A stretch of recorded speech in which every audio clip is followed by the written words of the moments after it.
This is the network service of the Nigerian Television Authority, NTA. The President and Commander-in-Chief of the Armed Forces, Federal Republic of Nigeria, Bola Ahmed Tinubu, addresses the nation. Mr. President.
Fellow Nigerians, I feel greatly disturbed at the tone we have come to regarding the political crisis in Rivers State.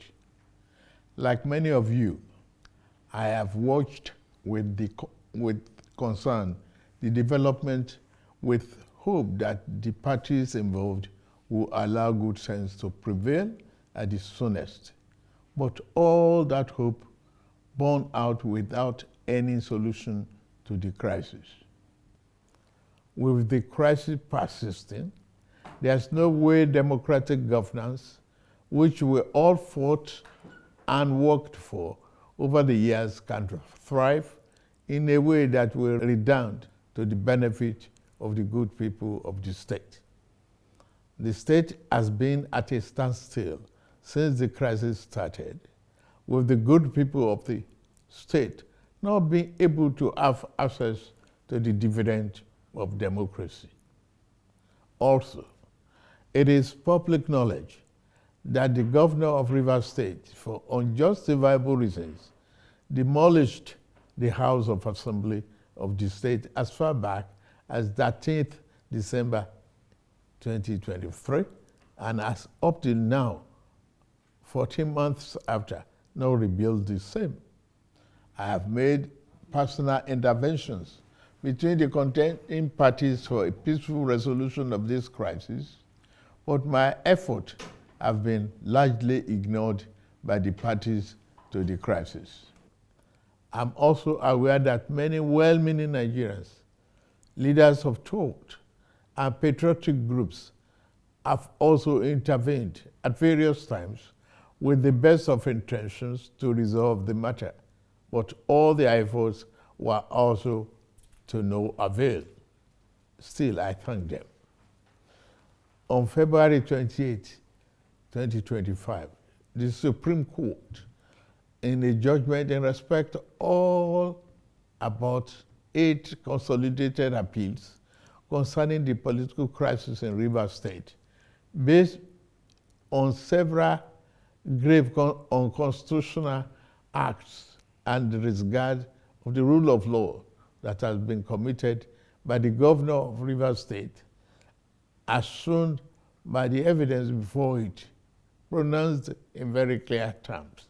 And I quote, "A government cannot be said to exist without one of the 3 arms that make up of the government of a state under the 1999 Constitution as amended. In this case, the head of the executive arm of the government has chosen to collapse the legislature to enable him to govern without the legislature as a despot. As it is, there is no government in Rivers State, and I quote. The above pronouncement came after a catalog of judicial findings of constitutional breaches against Governor Siminalayi Fubara. Going forward in their judgment, and having found and held that 27 members of the House who had allegedly deflected, and I quote, are still valid members of Rivers State House of Assembly and cannot be prevented from participating in proceedings of that House by the eighth respondent, that is the governor, in cohort with 4 members, and unquote. The Supreme Court then made some orders to restore the state to immediate constitutional democracy.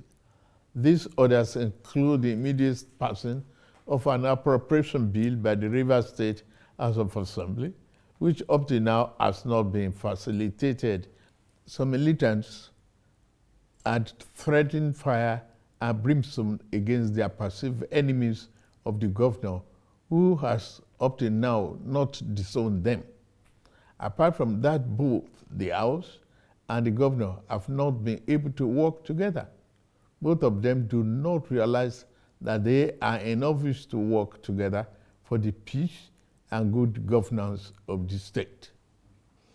The latest security report made available to me show that between yesterday and today, there have been disturbing incidents of vandalization of pipelines by some militants without governor taking any action to curtail them.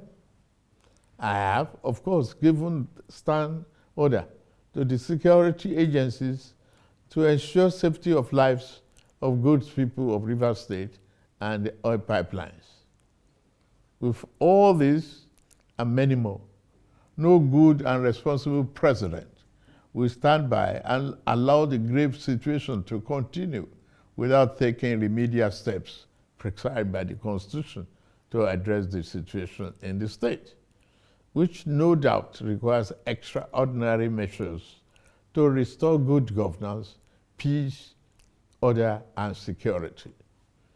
In these circumstances, having soberly reflected on and evaluated the political situation in Rivers State, and the governor and deputy governor of Rivers State, having failed to make a request to me as president to issue this proclamation as required by Section 305, Paragraph 5 of the 1999 Constitution as amended, it has become inevitably compelling for me to invoke the provision of the Section 305 of the Constitution of the Federal Republic of Nigeria, 1999, as amended, to declare a state of emergency in Rivers State with effect from today, 18th March, year 2025, and I so do. By this declaration, the governor of Rivers State, Mr. Siminalayi Fubara, his deputy, Mrs. Ngozi Odu, and all elected members of the House of Assembly state are hereby suspended for an initial period of 6 months. In the meantime, I hereby nominate Vice Admiral Eboket Ibas, retired, as administrator to take charge of the affairs of the state in the interests of the good people of Rivers State. For the avoidance of doubt, this declaration does not affect the judicial arm of Rivers State, which shall continue to function in accordance with their constitutional mandate. The administrator will not make any new laws. He will, however, be free to formulate regulations and may be found necessary to do his job, but such regulations will need to be considered and approved by the Federal Executive Council and promoted by the President for the state. This declaration has been published in the Federal Gazette, a copy of which has been forwarded to the National Assembly in accordance with the Constitution. It is my fervent hope that this inevitable intervention will help to restore peace and order in Rivers State by awakening all the contenders to the constitutional imperatives, binding on all political players in the Rivers State in particular and Nigeria as a whole. Long live a united, peaceful, secured, and democratic Rivers State in particular, and the Federal Republic of Nigeria as a whole. God bless you all for listening. Thank you.